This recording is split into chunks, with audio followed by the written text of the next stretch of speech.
Welcome back, guys. So, Ronin Club, first things first.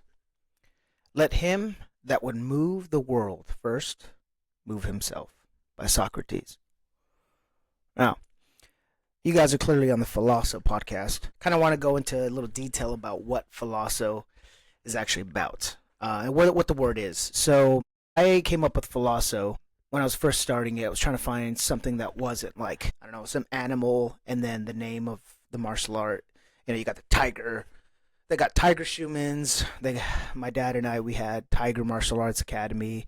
Just like a Lion Den, like just really cheesy stuff.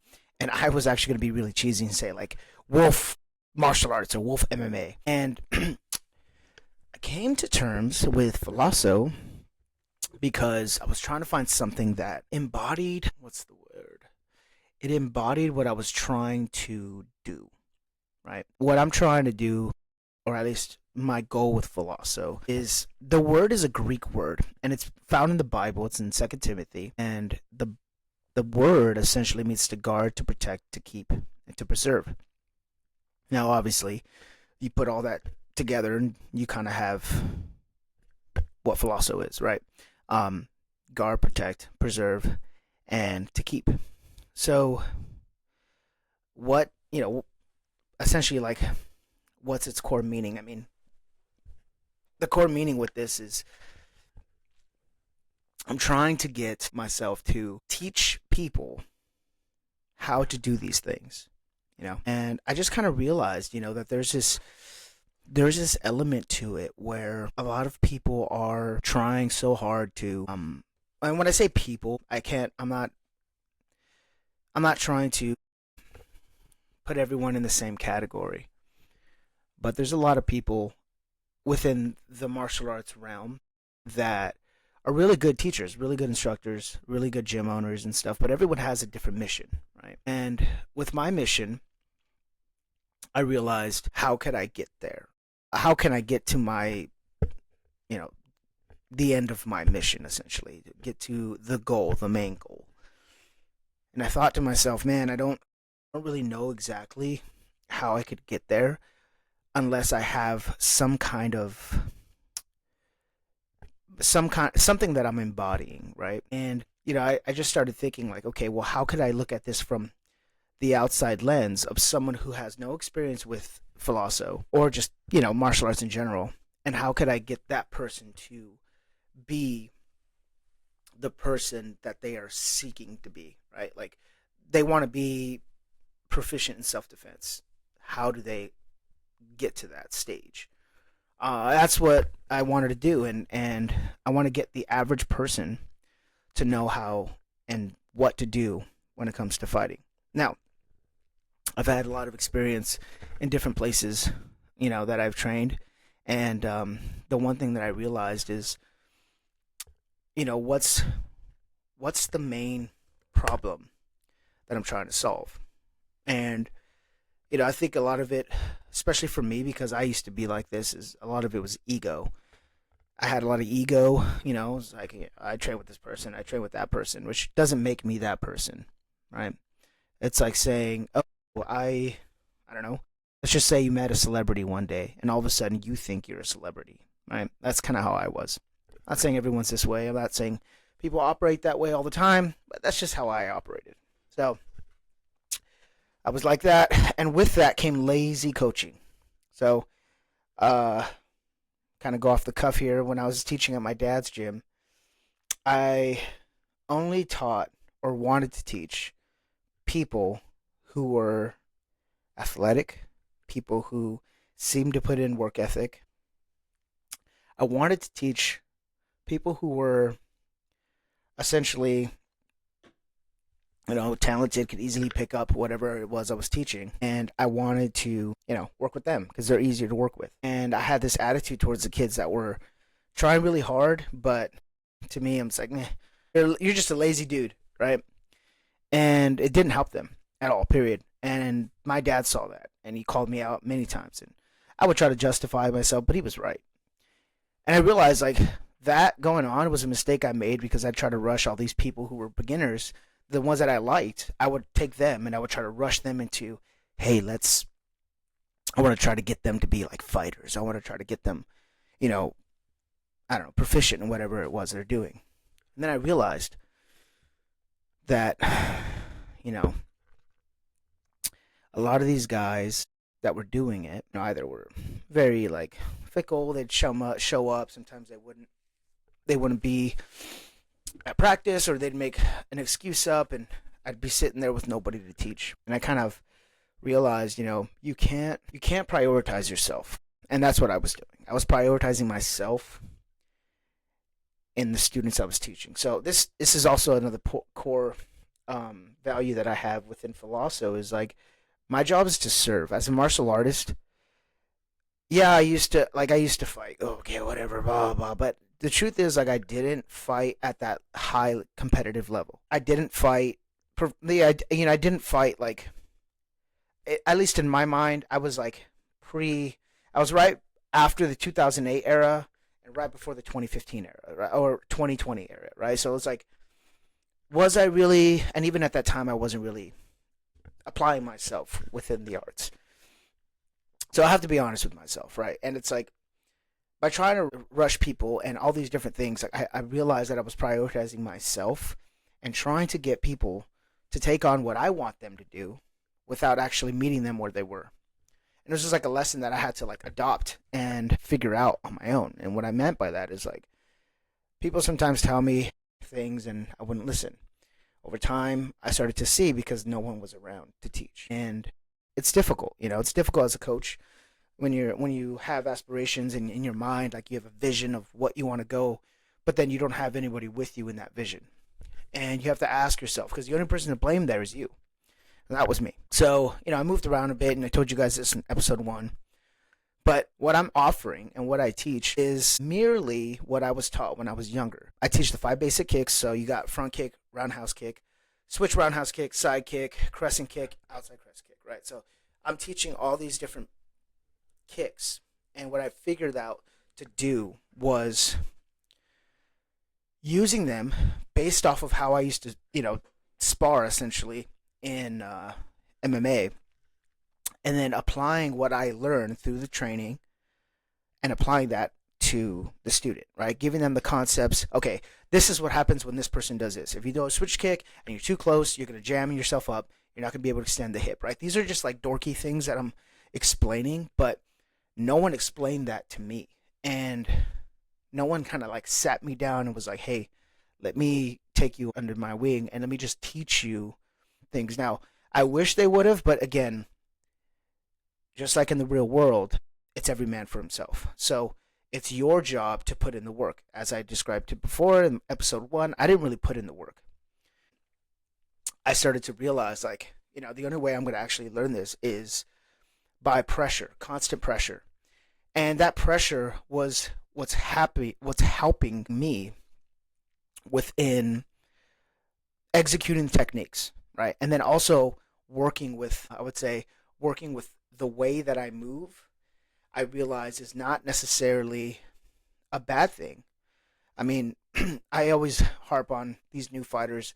No, I don't harp on them, but I harp on like the community, because when I was coming into fighting world, I was always doing those taekwondo kicks, and I was always like, man, I'm the only one's doing it, because I only saw myself doing it in sparring. And coaches would constantly say, hey, don't do that in fighting. You're going to get taken down. I mean, I did, but that wasn't because I did a kick. I got taken down because I never really worked on my wrestling. But the funny thing about it, man, is that I realize now all that stuff is doing like full circle, and it's now trending. There's a lot of cool, crazy, flashy kicks that a lot of people are able to pull off. And it's because of the way their body mechanics are. Right, and the way that they trained it over and over and over and over again. A good example of that would be John Jones when he did a spin back kick on Stipe in his recent fight. So all that stuff is really cool, and it's all amazing, but it goes beyond just technique. Now, what do I mean by that? Well, being pressure tested. So a pressure test essentially is, I call it monkey in the middle, but a pressure test is pretty much, this is from my experience, when you have a fight, when I was at CSW, you'd have a fight, and they would pressure test you. I think it would be, I'm not too sure, so don't quote me on it. I think the last time I experienced this was like a week before your fight, or 2 weeks before you fight. And essentially, you got a 5 minute round. Each round, you get in a fresh fighter. So a new person each minute. But you're going the whole time, the whole 5 minutes. And the goal is to get you exhausted. I think it's 5 minutes. I think it's 2 minutes. You get 2 5-minute rounds or whatever. But each round, you got a new fighter. And the moment the bell rings, you got a new person in full of energy, ready to go. You're exhausted because you were just taken down or whatever the case is, and you got to get up. The entire thing about it was to get you prepared for the fight. That's what I started. I started to like implement into Phylasso. If you guys haven't been part of my classes, that's fine. But I'm gonna explain what I do. So we start off on the bag, and what I try to do is, again, I'm gonna get into this in a little bit, but what I try to do is we work technique, then we do conditioning, then after we do conditioning, we work some technique, and then we go full blown till our tank is empty. And the reason why is the only person that's gonna win here is you, or you're gonna lose. And if you lose, it's essentially when you quit, right? When you stop and you stop doing the exercise, you stop doing whatever it is we're doing. And the goal is to build resilience, right? You guys see me rant in my last podcast about how tough life is, right? But I haven't stopped, right? I could have easily went into drugs. I could have easily just abandoned everything and just dipped and disappeared from everything. I already had like a plan, right? But just like fighting, when you're losing, and it's going to sound super cheesy, but it's like when you're losing, you have to take your loss, take it on the chin, and look at how you can possibly win. And the reason I bring that up is because I didn't just give in. I pushed. I tried to find new ways. I'm still trying to innovate, by the way. I'm not like, I'm not there. And yeah, I think that is something that I'm trying to emulate. If you're ever in my classes, and some of you guys who are listening, you guys have taken my class before, usually what I say is dig deep, right? Dig deep. You're here for a reason. You're here, you're exercising, you're hitting the bag. Some of the people, I always joke around because I'm like, you guys are sitting at a desk for 8 hours a day. This is your only time to get it in the work. Someone's outworking you. So usually it's like, imagine someone's really beating you up. And now you're getting tired of being beat up. You're consistently pushing yourself to get on top, right? Working. Do whatever it is you need to do to get on top. Now, how has this developed me, right? I ask myself sometimes, like, how has Phylasso developed me? Well, it wasn't really just Phylasso. It was, as I shared with you guys, it's the mundane, it's the void, the empty space, the empty time of the in-between, the unexpected things that happen, right? Like in a fight. Those of you who have fought and you guys are listening, you're probably like, this guy's an idiot. But those of you who have not fought, listen. In a fight, anything can happen. Anything can happen. And on the street, anything really can happen. And anything goes. So I started looking at it like, how can I do what I'm doing with martial arts? And just like people do with jiu-jitsu, they say, jiu-jitsu saved my life. No. Structure helped you develop resilience. That's what it is. And what I'm trying to do is I'm developing a structure, not just for myself, but also because I have a son. And my son, I want him training. So he's training now with me, and my goal is to help him be what I wasn't. I want him to not make the same mistakes that I made. But the only way he's going to know about it is if I talk with him and I walk him through. He's going to make his mistakes, not just in fighting, right? I'm talking about in life in general. He's going to make his mistakes. But my goal is to teach him not to stay there. We will make our mistakes. We all do. Every single one of us. And in fighting, that tends to be the case. Some people end up getting caught, they get knocked out, fight ends earlier than expected, right? Like, it happens. You're going to lose. But how many people love to hear a comeback story, right? And this isn't about a comeback story, but this is essentially the point. What does a comeback story show to the audience, the people who are listening? It's about what they really love is how the person got rock bottom and worked their way up to the top. Worked their way out of the abyss of depression, of you name it, right? It's really just like life and training. constantly. And what I mean by training, it's not just, I'm here hitting the bag and, you know, I don't know, hitting mitts, doing the same drills over and over and over again, and this is going to help me with my 401k, right? It's not what I'm saying. But I am saying this. With life, there comes consistency, right? Doing the uncomfortable. For example, jiu-jitsu is hard, kickboxing is hard, taekwondo is hard, karate is hard, yoga is hard, right? Like anything physical, when you're not used to it, becomes very difficult. It's like you got to break old frames. Your mind is telling you stop, stop, stop, and it's only telling you because you're uncomfortable. And just like I told you last episode, I'm uncomfortable with being comfortable. I didn't necessarily mean that in like a, I'm comfortable being, I don't know, I got it made kind of thing. It's more like life isn't chaotic right now, and this is odd because it usually is. So, I think it's about not just drills, but those drills, for example, you're constantly using, I don't know, jab, cross, hook, and now you're preparing for a fight. This fight, the guy's going to try to go for a takedown, so you got switch knees you've been working on. So now you feel a little bit more confident because you've been working on your sprawls, you've been working on your switch knees, you've been working on your knees, so if a guy comes in, you can throw a knee, you feel a little bit more confidence in your fight game.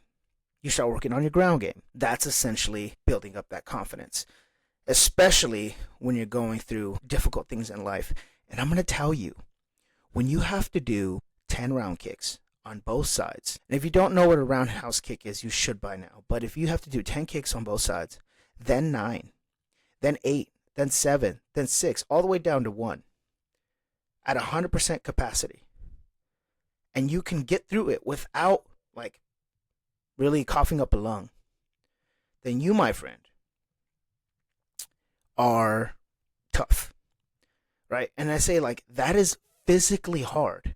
When someone is punching you in the face, someone is trying to take you down and break a limb, someone is trying to do something, and you can handle that by being stoic, by standing there and engaging in the fight, calculating what you're going to do, watching their movements, you become resilient. Why? Because if that's not going to break you, which I'm telling you right now, I had a client this morning, we were working, and he's like, oh man, like, it's totally different when you're hitting a person, because I usually hold mitts for him. And I was like, yeah, man, but you're doing great, because you're seeing what's being thrown at you, because I'm explaining it to you. I'm telling you what's going on. He's being pressure tested. I wasn't going hard, but the goal is I'm trying to get him to see that it's different and that confidence is there, but because you may be second guessing yourself because you haven't worked it. Hitting mitts is totally different from sparring someone. When you actually get in an altercation or a fight and you've never really fought before in a self-defense manner or a street fight, it's different. Or even competitive, it's different. Now, that's why I'm saying I think the biggest realization for people is that you realize what you're made of. And that's kind of why and how I started to develop this. It's like, okay, well, what am I made of? After everything that I've been through, after all the physical pain that my body's been through, I know what it's like to have someone who's heavier than me or pin me up against a cage where I can't get up. Like, I know how frustrating that is. Or even on the ground, like some people that are really good at jiu-jitsu, they can hold you there. Some guys are just bigger than you. That stuff really translates into the real world when no one's really touching you, right? Like, no one's hitting you. You're not being physically threatened. So, I started to like look at it that way. And I started before, what I used to do is I would look at Bang Muay Thai, really love their content and stuff. And I was like, man, that's really cool. I really like what they're doing. I like what Dwayne Ludwig's doing. And by all means, like, the dude is an amazing striker. He had TJ Dillashaw under him and whatnot. And I admired that a lot. I still do. And I look at their content, I look at their videos, and I look at some of their videos online. And I'm like, man, I need to do this. I need to like have a library for people to look at, which is what I did with my Patreon. But I realized that I've learned this way long ago. I realized that I can't borrow people's systems. And the reason why is because people try to limit what you can do. Now, you can explore things, but they limit what you can do, and they also try to make you a copycat of who they are, right? So that's like if I start a gym called Omar Martial Arts or something, right? And people come out and train. Well, I want people to hit and punch like me. They need to move like me. So I'm going to teach them all the skills all the punches, techniques, and everything to punch and fight like me, but without giving them any creativity. So now you're learning all the kicks and punches, and you have no creativity. There's no way of setups. There's nothing like that. I wanted to limit that. I wanted to cut that at the knees. What I'm trying to do, and I'm not saying this is all gyms, but I've noticed it at a lot of high-level gyms do this. A lot of low-level gyms do this. Gyms in general just do this. And I realized that you can't, because people have different body types. I can't expect a guy who's never thrown kicks before to do side kicks, lead leg hook kicks, spin hook kicks, when he can't even do a roundhouse kick properly, right?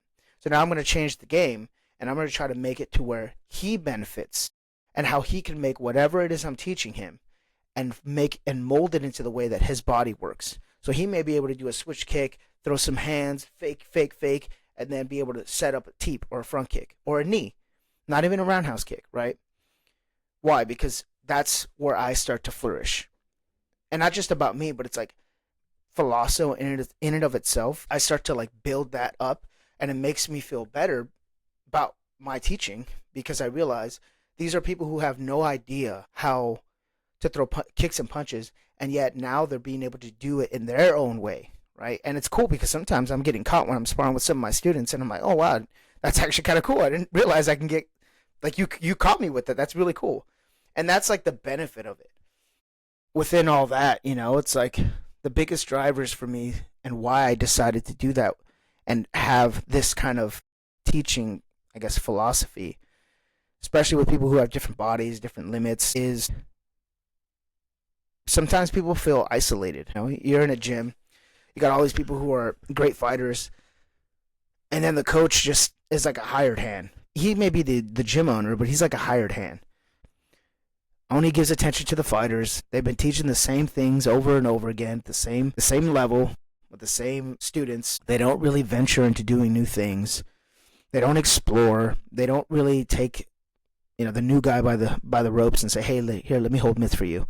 Let me work with you," right? Like, it's more like they're there for the cool kids.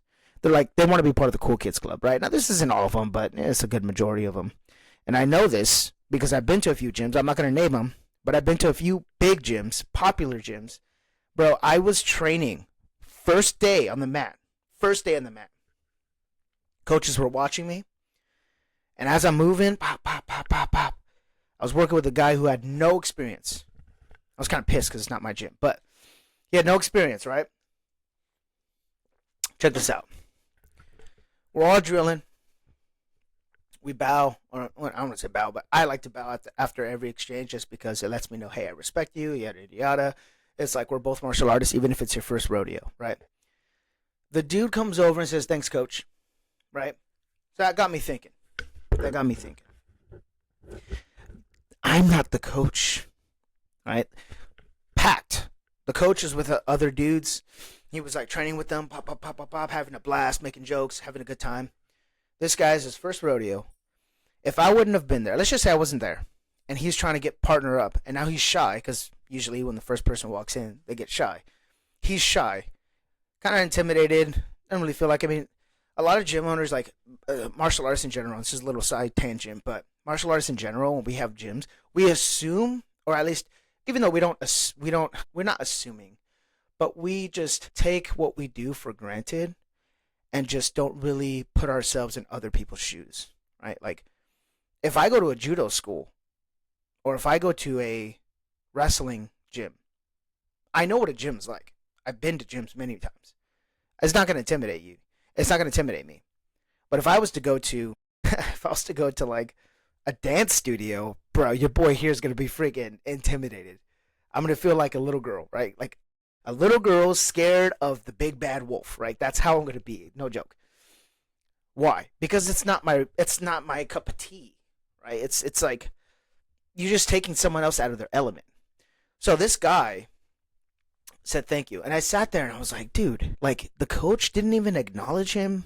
He didn't even like shake his hand. Like he did, but he was like, all right, cool, thanks for showing up. Like it was just very impersonal. And what I try to do, and I know it's difficult because some gyms have a big audience and stuff, but it's like, it doesn't matter if you're big.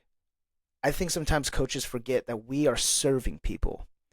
Martial arts is a leisure. We are not entitled to people's time. And time is more valuable than money. This is something that I've been learning. My dad's told me this, and it's a quote by, what's his name? Teddy Roosevelt.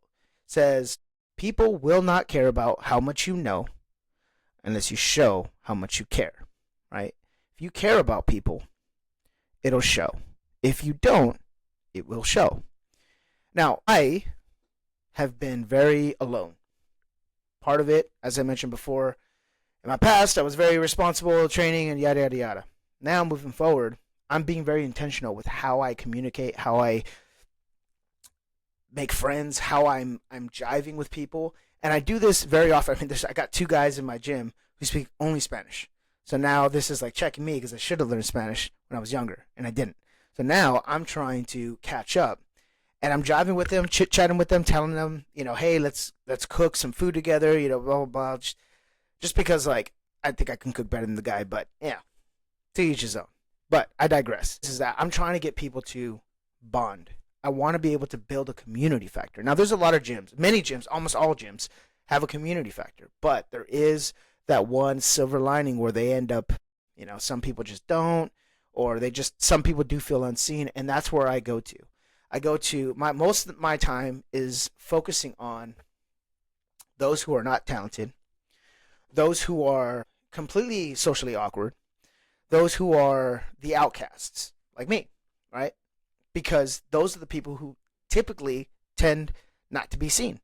And I feel like this is huge because there's a lot of people that I realize, like, for whatever reason, they just are ignored. Right, because they're not cool, or they're not wearing the coolest gear, or whatever the case is. And, I think what all this has kind of taught me was, when you come in to martial arts, naturally, doesn't matter you could be teaching Krav Maga, dude. Like, you could be teaching, McDojo karate. If you don't care about your students, it will show. Period. Like, that's just the truth. And I think the overall goal for me is essentially to kind of teach everyone, anybody who's willing to learn. I mean, when I was during COVID, just so you guys know, during COVID, I taught some dude in Hawaii some stuff. Like, I taught everywhere I go, it's a tool that you can use. But I realized the tool isn't just the art, it's also the desire to teach. Because I would also work at jobs, and you get jobs, coaches, or not coaches, but I would say I used to work at the airport in Denver, and I forgot some stuff and forgot how to do certain things, and some of the people just expect you to know. Come on, it's this, right? Or I was working construction in Texas, and they're like, come on, like, they're telling me to go pick something up, and I'm like, I don't know how to use that. And like, oh, come on, it's common sense. I'm like, to you, can you throw a switch kick? Can you throw a front kick? Do you know what a switch knee is? No. So why are you telling me to do something and expecting me to, it's easy, everyone does it, right? That doesn't help people. And my result, like my 5 to 10 year like goal with this is to kind of get everyone consistent, steady, determined, and I also want them to kind of feel seen, right? The students that I have, I want to eventually be able to pass down what I know, and that way that they could at least feel confident. If they don't want to open up a gym, they feel confident and that they can always go wherever they're at and feel safe, or hit a bag, or if they want to go to a local gym and spar, they can do so because they've trained under me for such a long time. And not even that, I mean, I have a student that's with me, Joseph. He's been with me since I first started in Princeton, and that dude's he's pretty gnarly. And I think my primary aim is like, I want to be as technical as I possibly can, while at the same time being very, like, what's the word I'm looking for? I want to be very, like, and I have been, like, technical, intentional, and also, like, prepared, right? Because I always tell people this, all right, we're going to do this drill. I do this. I like doing this drill a lot because it reminds you of cage drills, and like let's just say I tell people you're in a self defense situation. You're walking to your car. Someone's walking towards you. They're about to attack you. Someone pushes you, and you have to catch your balance. You put the first leg that you step back with is your fight stance. Doesn't matter if it's southpaw or orthodox. We're gonna train both, right? And in that same like frame, that mental frame, you gotta kind of have to like think on the fly. You can't. Okay, what did a coach teach us last time? Like, how do I do? Like, you gotta just go. The only way to do that is drills, repetition, drills, hard work. The guy's pushing forward. He's gonna punch you in the face. How are you gonna defend yourself? How are you gonna move? Right? This is all the stuff that I'm trying to blend in, and I want it to be nothing but like constant pressure. And it's not to be perfect. It's not to be the hot shot in the room or you go somewhere else, right? It's to be a warrior in the garden, right? I've trained many places over COVID, over the years. I'd go to different gyms, and I was easily able to just hop into a location and just flow, right? And I think with that being said, it kind of translates over, like I said earlier, in life. It's like it translates. And I know, dude, I'm telling you right now, I think it's cheesy, super corny when people say jiu-jitsu changed my life. Nah, dude, you showed up and you trained, period. Doesn't matter if you're training in yoga, doesn't matter if you're training in dance, it doesn't matter what you're doing. The consistency, the drills is what changed your life, not jiu-jitsu, right? And it's the same thing with striking. Striking doesn't change your life. You build confidence with jiu-jitsu. With any hobby you pick, you build confidence. And with that, when you build confidence, you start to learn to train harder, taking more risks. I'm not saying irresponsible risks, but you take risks in life. You train harder, and life gets easier. I mean, you're not being punched at. I'm not fighting anymore. I'm not in fight camp where I have to get up and run, freaking 4 miles a day and then spar for 2 hours and get my butt beat by big fighters, right? Like, I don't have to worry about that anymore. I think the one thing that I've learned through all this is preservation, spiritual preservation. And yes, I'm going to say it one more time, spiritual preservation. Because this is not just for the athlete. It's not for the hobbyist. It's not just for the athlete, the hobbyist, the intimidated, the mom, the dad, the people who work 9 to 5s. This is for everyone. And I don't want this to be more of like a preachy thing, but the truth is life is tough and it's easier to quit than to push forward. Like I said before in my scenario, I tell a lot of people, especially because I pick up medication sometimes, and so when we're outside, I'll jog to the CVS just because it's like about 2 miles from me, and I'll just go jogging there. I remember one time I jogged and the lady was like, "You're on this medication? Aren't you a bit young?" And I was like, "Nah, I had 2 heart surgeries." 2 heart surgery? You jogged over here? It's like, yeah, I'm not dead. Like, I'm okay, Like, it's life, dude. You just gotta get on with it, And I guess if you were to kind of sum this up, Phylasso is more of a systematic philosophy that life sucks and you can push through. It's about resilience. I think that's the one thing that I want to teach people, because I'm still learning it as I go. So I got to practice what I preach, right? So, I mean, it's a little difficult. And I guess my legacy hope with it and with all this is that if I'm gone, I want to be able to leave something for my son. I want my son to be able to inherit something that his daddy built. And that's hard because I'm pretty insecure sometimes, especially as a father, because it's my first time being a dad, and my circumstances, I'm like, I don't know what this means for me in the future, but it's definitely something I wear hard on my sleeve. I'll work at McDonald's, doesn't matter to me. As long as I can teach someone martial arts, that's really what matters, and I want my son to, so if you guys ever meet my son, or if you guys don't know him, remember this, that I built Phylasso, just like my dad put me in training. I built it for my son to grow and see that it's possible to do things when you have the worst possible luck, right? Anything could be thrown at you, but you can still keep pushing. It may not be the best situation, but you're pushing forward anyway, right? That's kind of my goal, and I want to be able to like teach students to where they feel confident wherever it is that they're at, whatever it is that they're doing. They feel confident in their abilities, and which I'm pretty sure I'm not the only one. I know there's a lot of good coaches, a lot of good gyms, many good coaches out there. But I think the part that I want to kind of say to those of you who are listening and are coaches and gym owners, bro, it's not about you. They could go spend $50 or $100 on buying a PS4 or whatever. It's not about you. It's about them. It's about our students. We feel like we're entitled to their money, and that becomes a problem. And there's a lot of coaches out there who I know are really good coaches, and they're good coaches because they're more personable, very relatable. I'll give you guys one more example, and then we'll call it a day. There's a gym it was called All In MMA. I met a guy named Matthew Johnson. He told me about some things in his life, and I kind of was like, huh, interesting. And he told me that his coach, Master Eddie Cha, who's now he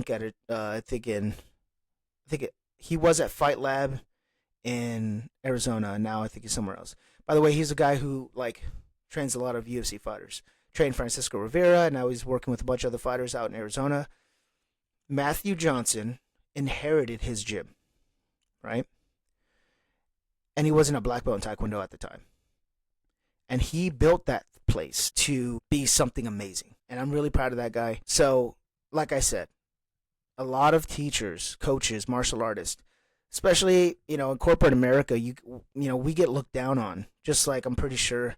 I mean, martial arts is good to watch and visualize and see. And what life, things are thrown and we're having to deal with like a violent event. But I tell you this, we get looked down on when it comes to sports. People would prefer putting their kids in football, basketball, soccer, baseball.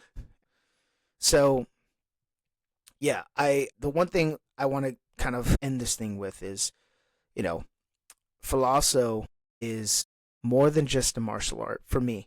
I'm not expecting everyone else to take this way. That's another thing too. Is like martial artists, we tend to be upset because people don't take us seriously. But again, this is our life's work. To other people, it's a hobby, and that's the hard thing. So it's humbling. We're not entitled to people's money. And with that in mind, we got to carry ourselves as warriors, regardless if you fought or not. Because life is tough, and even being an entrepreneur is it's a fight in and of itself. So yeah, guys. So to all the coaches out there, you guys inspire me. All the gym owners out there, I'm jealous, but you guys inspire me too. And last but definitely not least, for the students and people who are listening, and you guys may be students at other gyms, hey. You guys don't understand the struggles that coaches go through. Sometimes we get tired of saying the same thing over and over again. Sometimes we just want to quit because it's so much easier to not do what we're doing.